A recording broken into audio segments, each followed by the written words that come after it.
You're listening to Barbell Logic, brought to you by Barbell Logic Online Coaching, where each week we take a systematic walk through strength training and the refining power of voluntary hardship.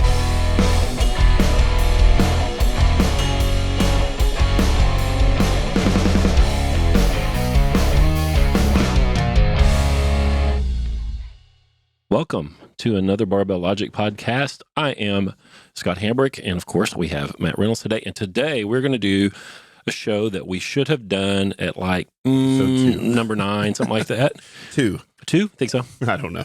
We're going to do a show on the master cue. I know that we have lots of new listeners. Our download numbers have been growing, so we know there are new ears out there listening to us. So this show we should have done a long time ago, the master cue. Tell them what that is, Uncle Matt.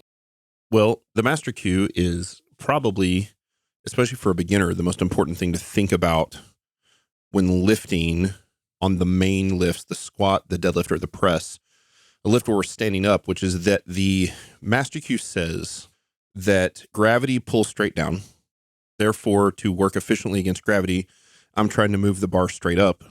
Any deviation of straight up is inefficient, and that the balance point on my body in order to do that most effectively is over the middle of my foot. Yeah, the center of gravity of the barbell person lifter system, whatever. Correct. Has to be over the center of your foot. Correct. So the center of gravity between the barbell and the lifter should be over the middle of my foot. And if it's over the middle of my foot the entire time, then the bar lowers straight down over the middle of the foot and it returns back to the top of the movement, also over the middle of the foot. And the reason it's called the master cue is because more than anything else, if a lifter thinks about keeping the bar over the middle of their foot, that cue probably fixes more things that are wrong than any other cue. So as we prioritize problems and troubleshoot people on different lifts, on any lift, let's say a squat, the most important thing is to make sure that the bar's over the middle of your foot.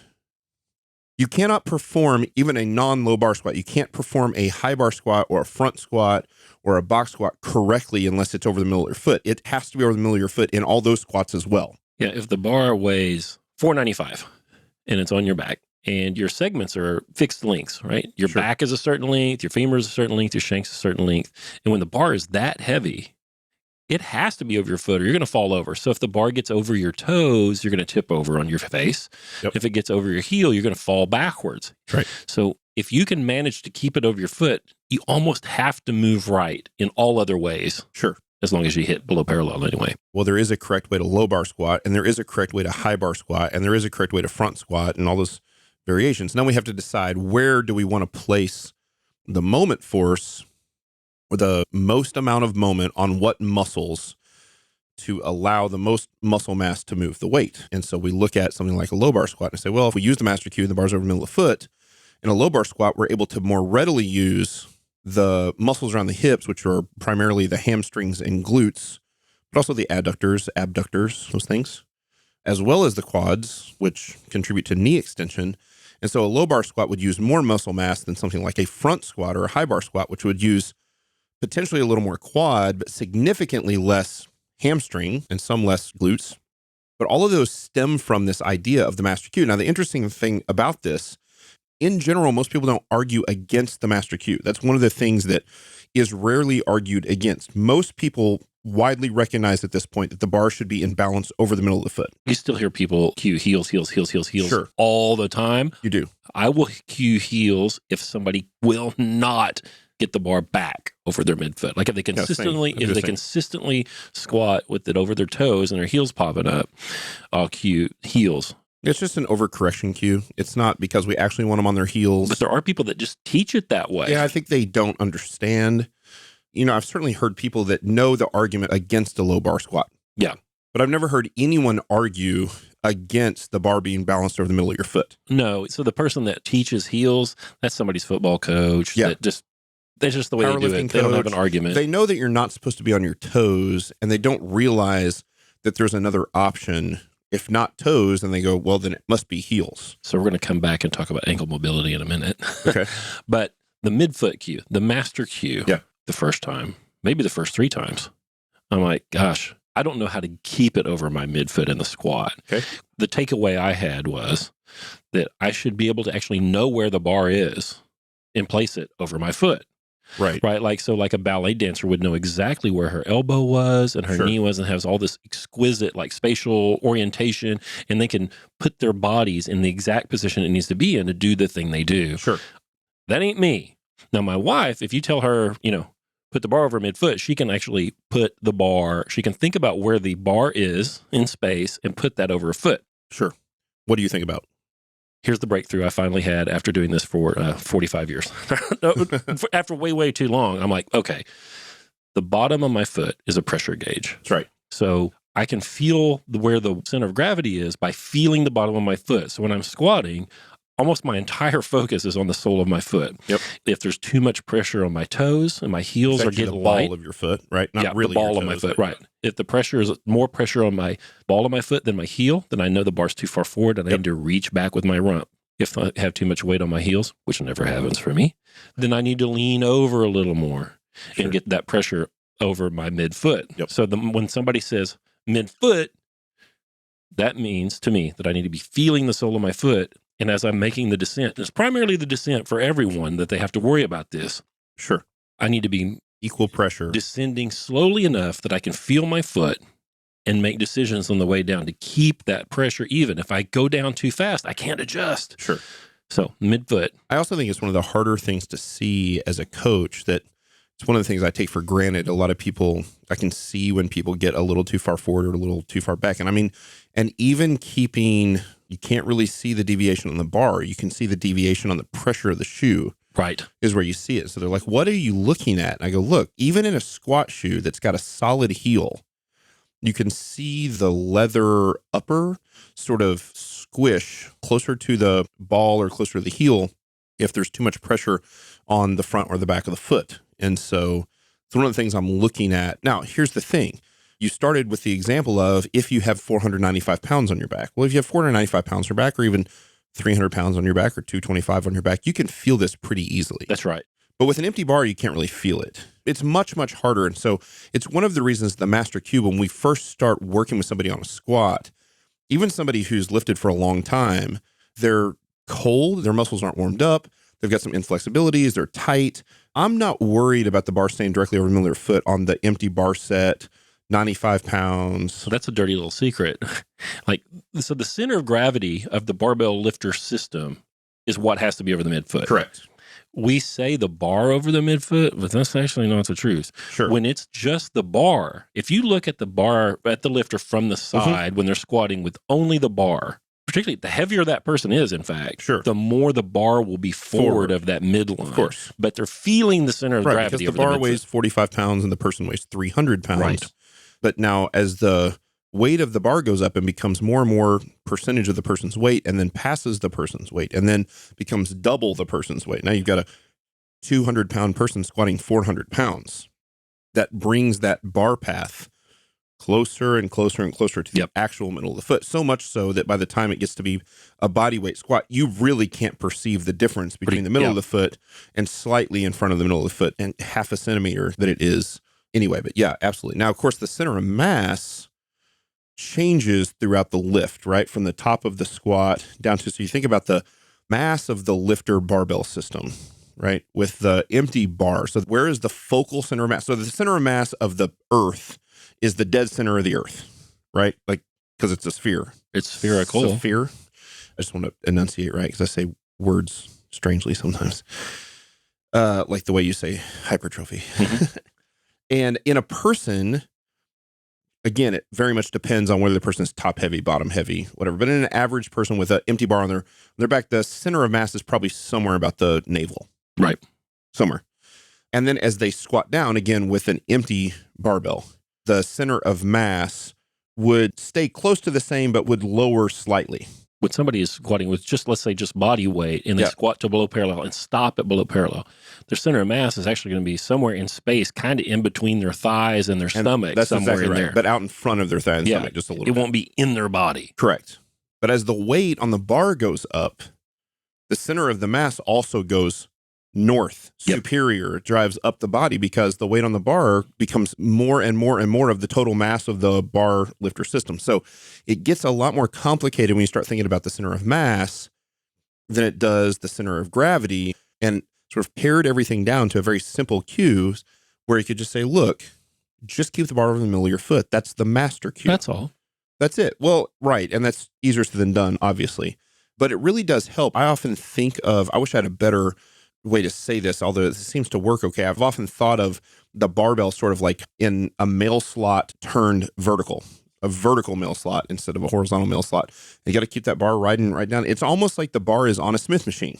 Right. It just slides straight down and straight back up. You're the thing that bends. The bar doesn't get to move in horizontal directions at all. It goes straight down, straight back up. Now, we can then play the physics game to figure out how to make it so that the most muscle mass makes the bar go down and up. Those are things that can change. But that master cue becomes a really big deal for novices, especially to feel the balance. As a matter of fact, almost everybody who does an uncoached squat, if you just told somebody who's never squatted before in their life, they have no coaching whatsoever. We don't walk them through that start thing that we do without the barbell. And we put their hands together like they're going to pray and put their knees out and their elbows under their knees. We just said squat. They're going to be forward on their toes. Yep. Their heels actually usually come off the ground. Yeah, sometimes 3 inches. Yeah, a lot, right? And they don't realize, like, no, just stay balanced on your midfoot and then squat down. Almost everyone, when they unrack the bar, just the bar, and walk it out, they're on the ball of their feet. Yeah. So you just rock. What do you think that is? I don't know. It's kind of weird, isn't it? You just rock back with the bar, and you're going to do your first warm-ups rep of the first set. Just rock back, get on your middle foot, and just start it there and keep it there. Right. Which, again, is easier said than done, but it certainly is the easiest thing to think about. Yep. For a novice lifter. Like, just keep weight on your midfoot the whole time. Make sure you can feel weight on both your heels and the ball of your foot, and you'll be fine. You know, it's interesting when I have coached people that have an extensive athletic background, especially gymnasts or somebody who is like a good fullback or linebacker, somebody who has to exhibit a lot of force, a lot of power, which happens obviously in something like gymnastics because they're jumping all the time. And so they have intimate awareness of their body and where it is and where that balance point is. And so it's interesting that that athletic stance that you put somebody in that looks like somebody is lined up as a linebacker or a fullback or a shortstop or a volleyball player, or that's all the exact same stance, is the same thing we're trying to put you in at the start of a squat, right? When you break at the hips and knees, your butt goes back, your knees go forward and out a little bit, and you start to bend over and stop. And you stop 10%, 15% of the way down on a squat. That is the athletic stance. That's what we're doing. And you're in balance over your midfoot. If you try to hit somebody in football with your balance on your toes or your ball or your foot, or the balance back on your heels, like, there's no power. You've got to have both. So, master cue. That ain't all. I have been threatening myself to write an article. Uh-huh. I told you this one time. You looked at me like I was crazy. Okay. About the diagnostic foot. Okay. Like, I was watching Wolf coach one time. I was watching his eyes because I was trying to figure out, what is this guy looking at? Because he sees so many things in the first rep, you know? I was like, what is he looking at? And I asked him what he was looking at, and he's like, I don't know, man. You know, Right. I'm watching the guy squat. And I'm like, no. What are you looking at? You know, and I finally figured it out, not from watching him, but just my own practice and then watching other people. We learn a lot from watching the sole of their foot. Sure. And I think that there's a lot. So when I watch somebody squat the first time, the first rep, I'm kind of taking in the whole picture as much as I can. Mm-hmm. And on the second one, if I didn't see something to say the first rep, on the second one, I'm watching their foot and depth. And I can watch their foot and their hip crease at the same time there. Sure. And then, man, I can watch their foot and see what's going on with their foot. Like you said, you can see the upper like crinkle. You can see if the inside of the foot or the outside comes out. You can tell if their depth is correct. Yeah. You can tell if they're staying on their midfoot. You can tell if their ass is back enough. All that stuff from just looking at that. And then we can start diagnosing from there. So there's a triage for me that really, really starts at the foot. Yeah. No, I agree. The diagnostic foot. I've actually thought about this a lot over the last 6 months because I'm just like Wolf for a long time. People said, what are you looking at? How do you see all that stuff? And I go, I don't know. I look at the whole thing, right? And so I've actually tried to be cognitive about what am I actually looking at while I'm coaching somebody. So you've noticed that about Wolf? No, I'm like Wolf in Right. that, no, I haven't noticed that about Wolf. I've just noticed it when other people have asked me. I have people ask me all the time, what are you looking at? You're more demonstrative when you coach. Like, it's easier to tell what you're looking at. Oh, because You're a freak. You're all windmilling and running around and everything. And Wolf's just standing there. His heart's barely beating. You know, you're like, what is this guy looking at? yeah, I think what I look at when somebody breaks into a squat, the very first thing I do is they break at the hips and knees, and I immediately sort of take a sight picture a third of the way down, like, are the angles of the segments correct? Not the angles of the actual joints, but in general, like, is the back horizontal enough? Do the knees get where they needed to be in general? And I watch them keep going down, and I'm watching if the balance stays in the middle of their foot. And then the bottom, when they hit the bottom or the last quarter of the descent, I'm actually looking at the shoe primarily. And I can focus on the shoe, and I can see their body lines in my peripheral and know that it's right or wrong, because I've just seen it a million times, even with all the different body types, even with people like you with really short torso and long legs versus people that are completely opposite. And so I think you can see those angles a lot of times in sort of the fuzzy peripheral while you're focused on the shoe itself. And so I think I probably focus more on the shoe itself than anything else. And then I do another sort of picture. It's almost like I'm taking a photograph, click at the very bottom of the squat, and I kind of analyze that in my head. Like, did that look right? Was everything in the right spot?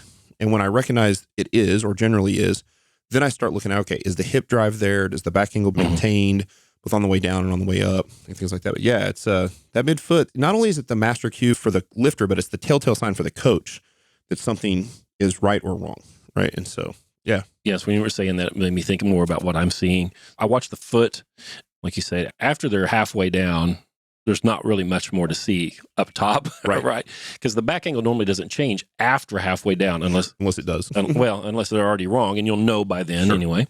And so when I'm looking at that foot, I can see their shank, I can see their shin angle change. So you can see the knee slide without, even if their heel doesn't come up, you can still see it. Yeah, that's where it's at. And so the first time I told you, I was like, man, I want to write this article about the diagnostic foot. You looked at me like I had like crapped on the table. I kind of remember talking about it. I don't remember why I would think that was negative. I don't remember why I would have had a negative sort of, maybe you just read it wrong. Maybe you read my reaction. No, I mean, I think it makes sense. Deadlift is the same, right? The diagnostic foot. You're going to go ahead and I'm going to enter that into the lexicon. That's right. Deadlift is the same, very similar, right? See, I can see the exact same thing. Matter of fact, shoe squish on the deadlift is so much easier to see because they're starting to lift from where the barbell is so close to the shoe. And so the barbell is 9 inches over the shoe or even less to the top of the shoe. And so you can really see if the ball of the foot squishes. If the ball of the foot squishes, we're in trouble, right? Or I know the angle that the arm should be at the start of the pull with that shoulder very slightly in front of the bar. If they start to pull and the shoulder jumps forward, like it lurches forward, the shoulder, we got a problem. Something's messed up. You've seen that on a deadlift, right? Yeah, I have. It doesn't happen very often. When it does, it's hard to break, man. Yeah, I've actually used like a shoulder tubo. I think I've talked about that before. A shoulder, like a tubo for the shoulder. You know why I don't like that shoulder tubo? Why? Because when they come down, I'm always afraid they're going to hit their neck. Right. They're going to on that thing. Feel themselves. Yeah. Yeah. I mean, I haven't used it very much, but for somebody, I just can't get them to get. I mean, and a lot of times I'll do the same cue, like with the press. I'll cue the body. I'll tell people to get their shoulders behind the bar as quick as they can, knowing that the shoulders can't come behind the bar on a deadlift until it gets to the very top. But if the back angle becomes more horizontal as the weight comes off the ground, then the weight almost indefinitely shifted forward. So I said we wanted to talk about ankle mobility. Ankle mobility. Okay. Have you run into anybody that actually had ankle mobility problems that prevented them from doing a low bar squat properly? I had one guy with palsy that had, for real. Right. Outside him, nope. Yeah, I haven't either. And, never had. I've run into this argument, about that. And it's just normally the coach can't get the person to move properly and can't get them to stay over their midfoot. They don't have the cueing available to get the person to actually keep weight on their heel. Yeah. Actually, what's funny? I had a guy not that long ago, and he had some sort of ankle, Achilles, heel surgery, some plates or something in there. Wish I could remember the exact story. Big guy, big tall guy, big frame. And his squat was 6 inches above parallel with no weight. And I was like, dude, you got it. He's like, I'll be okay. I'll get deeper. I was like, I don't think you understand if I'm in trouble letting you squat that high. And sure enough, by the time the guy got to like 185, he was breaking parallel. He actually, no shit, had ankle mobility issues. And it took it a long time to warm up and needed some weight to push on it enough to get it to sort of push the heel down into the floor enough to matter. And then, he was strong. He ended up squatting like 365 for 3 sets of 5 or something. He was a decently strong guy. But outside of that, like it's So never all of your years, a guy with a cerebral palsy and a guy who had massive reconstructive surgery. He had like a farming accident. Yeah, he had like a motorcycle accident or something. Right. That's it, right? Well, hamstrings are the same way. Right. Mobility is just not an issue in the squat unless somebody has hip or knee arthritis. That's the mobility issue. Right. It's actually joint problems. It's almost never muscular. Yeah. Yeah, ankles are never an issue. You've seen that. Talk about all that stuff. Many and these times. people are just at the squats and they're doing all these stretches and stuff before they squat because they can't keep their heel on the floor. Sure. It's like, God. It's the same thing as doctors. You go get an MRI because your back hurts. No, but I mean, like, I'm not trying to throw people under the bus. Everybody's going to have disc degeneration. Everybody is, right? Or everybody's going to have, the vast majority of people are going to have some grade of herniation. And because you're going for an answer, and here's a person who reads the MRI, and so they're like, well, there's disc degeneration and a herniation at L5S1. I need to make a boat payment. You've got disc degeneration. And so they have to give them an answer. I think it's the same thing here. It's like, well, I'm having a hard time breaking parallel in the squat. You go, well, boy, you got ankle mobility issues. Let's go ahead and give them an answer. Let's give them something to work on. It's wrong. You need to stretch until your big toe will touch your shin. Then you're ready to squat. That's right. It's a problem. And the hamstring thing is the same deal. I remember reading an article. I'm embarrassed what I'm about to admit. I remember reading an article by Dave Tate and Jim Windler on Elite FTS years ago. This is way back before Elite FTS was as big of a company as they are. They didn't sell hardly anything or anything at all. Maybe it was just a content company. And they were really high on the Prowler. The Prowler was new back then. It had just come out. The strength coach at Clemson had just sort of come out with this thing. And Elite FTS was one of the first ones that had that. And they wrote an article that if you were really trying to get somebody prepared to be a lifelong power lifter, what you should do is they should pay their dues and basically just push the Prowler for the first 4 months of training. You never let them touch a barbell. You just have them push the Prowler, to develop whatever that develops. Right. And I remember reading that and thinking, hell yes, let's do that. Let's just have somebody just push a Prowler. Just push the Prowler. 4 days a week. Not even for conditioning. It wasn't even for conditioning. That wasn't even the goal. As a matter of fact, the Prowler conditioning thing sort of occurred later. Right. Prowler was originally, it was like you could load it up heavy and push a big ass heavy Prowler across the floor. Heavy, like 600 pounds heavy. Right. And you were going to build up GPP and heavy sort of like concentric strength stuff to let the person learn how to, acquire all the strength and GPP that they needed to start squatting. I just think like how ridiculous that is. So you lose the entire novice effect having somebody push the Prowler. Right. Right. When instead what you could do is just teach them correctly and go, hey, bar over the middle of your foot. Right. Like, that's it. Midfoot. That's 90% of it. So for you-uns that are just getting started with this, or maybe doing it for a while, but haven't gotten to a coach and you're concerned about how your form is doing, video yourself, of course, because that's what you should do. Video yourself when you're squatting, video yourself from about waist high at, 4 o'clock or 7 o'clock, something like that. And that's a good angle to check all of your angles. And then stay on your midfoot. So when you squat, if you descend slowly enough that you can feel your foot and make those decisions to keep the bar over your midfoot, and then you watch that video and check for depth, good chance you're going to be 80% at least. Sure. It'd be hard to actually be on your midfoot and hit depth and get worse than a B on a squat, I think. Yeah, you could still, some of it with bar position and whatnot, like if the bar position was high, certainly geometry of the lift changes a lot as you go from a high bar to a low bar position. But if you're in a correct low bar position and you're over the middle of your foot, you can certainly try to squat in a high bar method where the knees could theoretically come forward too much. Get some knee slide. Yeah, you could have some of that and still stay over the middle of your foot and not get on your toes. But that's pretty easy to correct once the weight is over the middle of your foot. Right. And so that is a far bigger issue, is that getting the lifter to get the weight off of their ball layer of their foot and back to the middle of your foot is a big deal. And by the way, I see the same thing all the time. As a matter of fact, here's an interesting observation I made at the seminar the last couple of times, is that people often have too much weight on their toes on a deadlift. They're not on their toes. They're just not equally divided between or equally balanced between the heel and the ball. There may be 60 to 70% on the ball of their foot and 30 to 40% on the heel. And on a clean, it's almost always the opposite. They're almost always too much on the heels and not enough on the toe. And so I have to get somebody to rock forward on the clean, and I got to get them to rock back on the deadlift. That tends to be a very common cue for each of those. So it's the kind of rock forward on the clean, like get a little more weight on your toe, and on the deadlift, get a little more weight on your heel. It's the same pull. I mean, It's identical pull. What it is about the perception of what's about to happen in a deadlift is like, oh, it's going to be heavy. And at clean, it's like, oh, I got to move it real fast. I don't know what that makes somebody get on their heel too much on the clean and on the toe too much on the deadlift, but it certainly happens.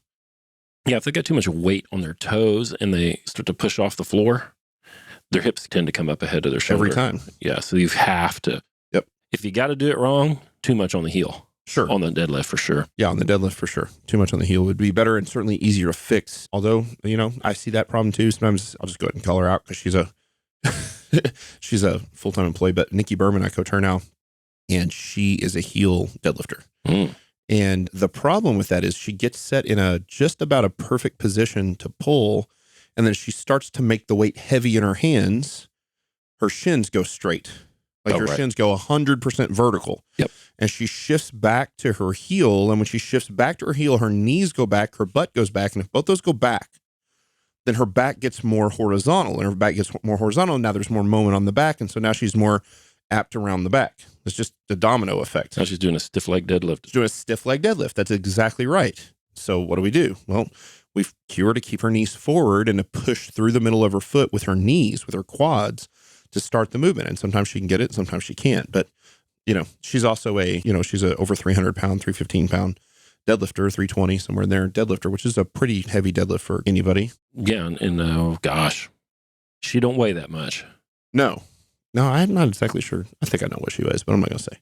But no, looks great, lost a bunch of weight, gotten lean. Well, she came and stayed with us, and my wife and my personal assistant, executive assistant, who's also a female, both were like, body goals. And they pointed to Berman. They were both like, we'd like to look like that.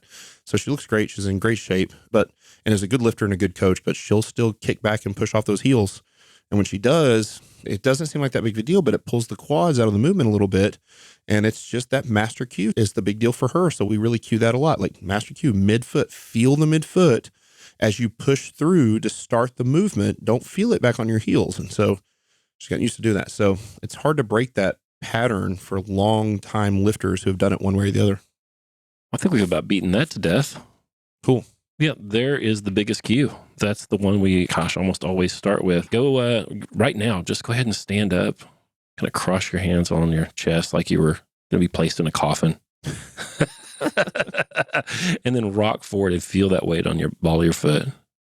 And then you can rock back and feel it on your heels. Yep. And then you rock forward a little bit so that you feel the pressure on the sole of your foot even across the ball and the heel. And that's where you need to be. And even when the bar is super, super heavy and the pressure is greater, it must be even and it must feel like that.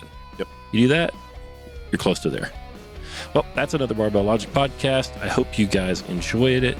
Well, there you have another show. Thanks so much for listening. We'll talk to you in a few days.